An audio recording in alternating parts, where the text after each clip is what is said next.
This is Gerald Johan van Was on the Educational Channel, related with the book Sound in Form. It is also in 2 volumes.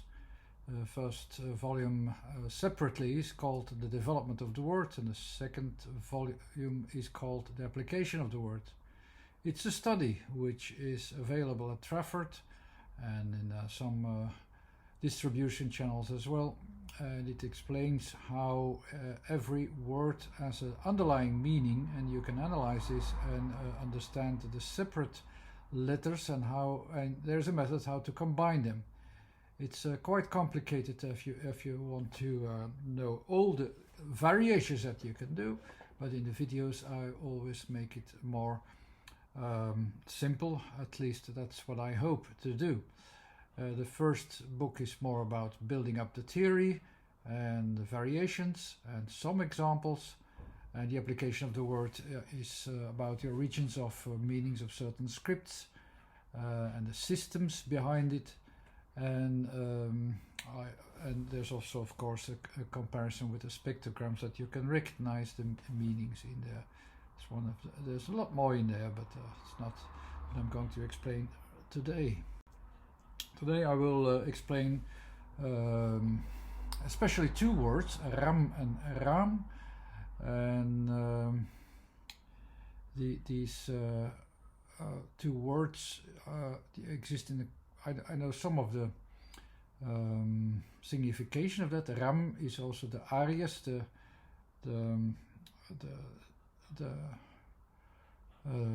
the animal that is now I don't remember the name of the animal in English anymore. And RAAM is also window, is a Dutch word. And so what do I have here? There are 2 separate letters involved, the M and the R, and they are quite easy to combine because the M is more like the extension, as you can see, from a circle into a square, so that it was really in the full capacity of all of its values, that you really have all the material that you can that can become in formation. And the R is a continuation of a process, so that it is running a process actually. But it can also be expressed like a simple movement, a rolling in a certain movement or in at a certain change of place. So the R, in fact, you can have them in 2 directions. If you go up, actually, it's more in the direction of L. Actually, the R and the L is only very recently that they see a difference between these letters, and some. So it's regarding of the context that it is a R or L, but these letters are quite related.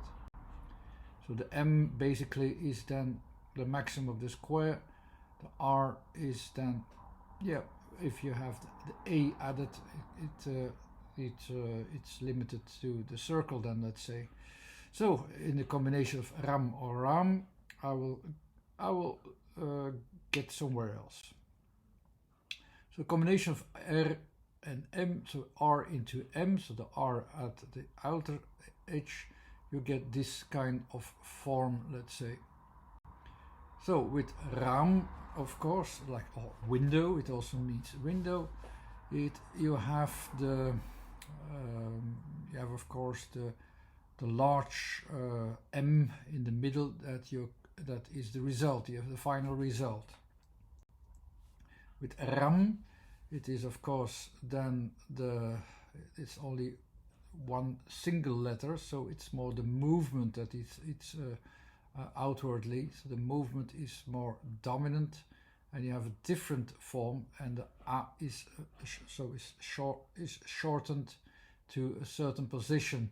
So the position is in the second drawing, and the result is actually more or less like you have on top, like you have the RAM animal, like you have the sign Aries as well. You have this animal which has horns in that way, and that is more or less the extension outwardly, trying to go beyond your first circle of orientations. It goes a little bit beyond it. So it's also a psychological association that you can make here already. RAM or window, on the other hand, I will explain it a bit better with an example. Actually, the orientations of what you have there in RAM. You know, of course, that a window you can open it as well, and this opening of the window fits within the points of connections that you have there in that frame that I designed there. So if I open up the window, it can be in one direction, or it can even like open up.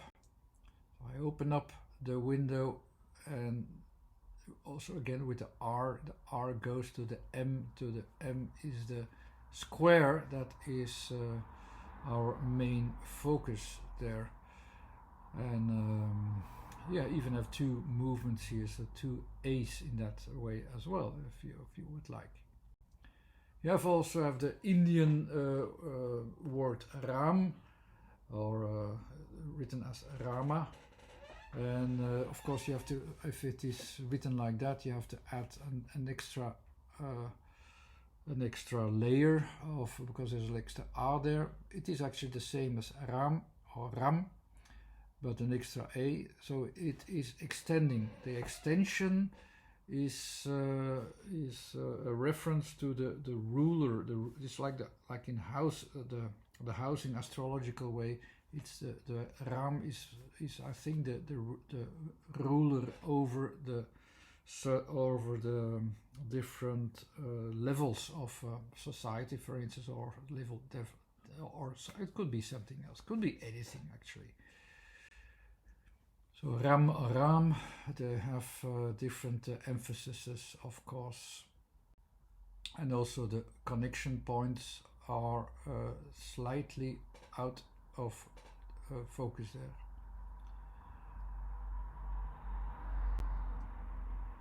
I have a different word. It's called RAND. RAND is it can be a picking order. It can be. Why didn't I look it up beforehand? RAND is everyone has its own level of in society. For instance, that is a word where it has a meaning. Now the ing, the ng, or the m are at a different place. The ng are always the connection points. The connection points mostly between something that moves from one orientation to another orientation, mostly two cycles that are interconnecting, and these interconnection points are there.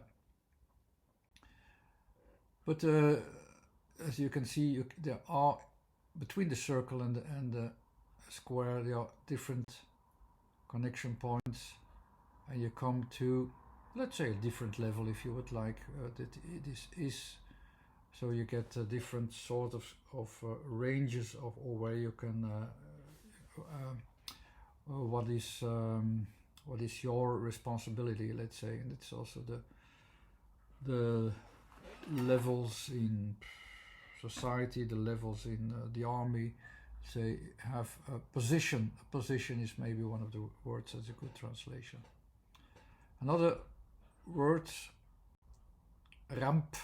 So you have the extra P. Ramp is, there's one explanation, there's a Dutch word, it means disaster actually. But the R shouldn't be outwardly this time, because it's the P is going outwardly, so it is a way, it is correct in a way, but it is we have to end with the focus on P. So it's more easy that I can express it like this, and I go to the M part as well, the M and the P, so they are these have to be connected a little bit better to understand what it is. But it is in a way a negative, inwardly movement, as you can see, of gravity, let's say. So the gravity of what is pulled out is going inwardly. Ramp, so if I analyze it a bit in which direction it goes and which region is there, then I can compare it immediately with a word which is also connected with ramp, and that's an English word. A ramp is actually like, let's say, one of the words or one of the meanings is this kind of stone at the edge of a street or a house, and you can drive over with your car and it stays fit, and the pressure towards the ground is strong enough that the upper layer also stays fit, so that it can be used for it. So the range of orientation in the word is actually recognizable. There's a movement inwards and a pressure inwards, but it's still laying on top, as a P should have a reference to. And I can also recognize the word rand. There's rand or edge. So the N is the connection point at the T that you can see there. So it is, the R is on this round movement. So the edge, so the part which is there on the edge is also with this word rand quite well expressed, and it's a whole range. It's not just a point, it's a whole range of material with a focus on the edge, with some pressure at the edge rand. You can have this word there as well. So I hope these last words didn't make it more complicated, but you can see how I build up variations of M and R, and sometimes I arrive at a different place in a different form. Maybe you have to watch the video a couple of times to see what happened, but this is more or less the way of thinking that is used, and that you can learn by reading the book Sound in Form. Read this again. Anyhow, thanks for watching. This was Gerald Johan van Was. Check the website and check the YouTube channel out now then. Thanks, bye.